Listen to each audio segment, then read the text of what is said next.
Pour la bonne dame. Merci. Mais qu'est-ce qu'il fait? Ouais, t'inquiète pas, il a tendance à toujours être en retard, mais il honore toujours ses rendez-vous. C'est vrai. Alors, on se les fait ces tendances e-commerce?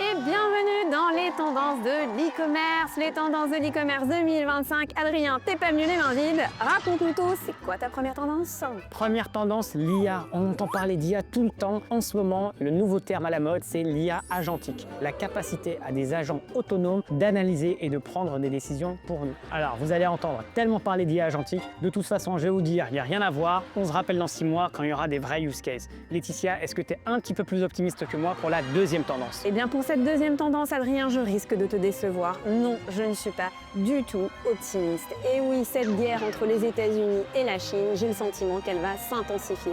L'Union européenne, au milieu, ce petit nain de jardin, malheureusement, va être témoin de cette guerre. Et je pense vraiment que c'est l'Asie, et plus particulièrement la Chine, qui va tout défoncer. On prétend ne pas l'avoir vu arriver, et pourtant, on est déjà inondé de plateformes chinoises.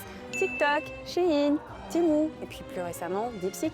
DeepSeek, l'IA chinoise qui est en train de faire trembler Wall Street. C'est arrivé de Chine, ça a mis des coups de boule à tout le monde est par terre. Cette IA générative chinoise est beaucoup moins coûteuse, beaucoup plus performante et est en train de faire trembler tous les acteurs de l'IA générative. Et donc Adrien, quelle est la troisième tendance? La troisième tendance, c'est la tendance, tu la connais très bien, tu nous en parles depuis 10 piges, l'expérience client. Et oui, effectivement, depuis 10 ans. Mais s'est-elle vraiment réinventée l'expérience client? Eh bien moi je pense que oui. Et je pense que ça va venir de la part des DNVB, ces petites marques qu'on a voulu enterrer mais qui vont révolutionner à la fois le retail en ligne et en boutique. Bon bah on vous a cité 3 tendances e-commerce. Mais il y en a des dizaines et des centaines d'autres. Donc pour ne rien rater des tendances e-commerce, suivez-nous. Vous avez le podcast, la newsletter, le contenu sur LinkedIn, le groupe WhatsApp, les emails, vous n'avez aucune excuse sur pas dessus.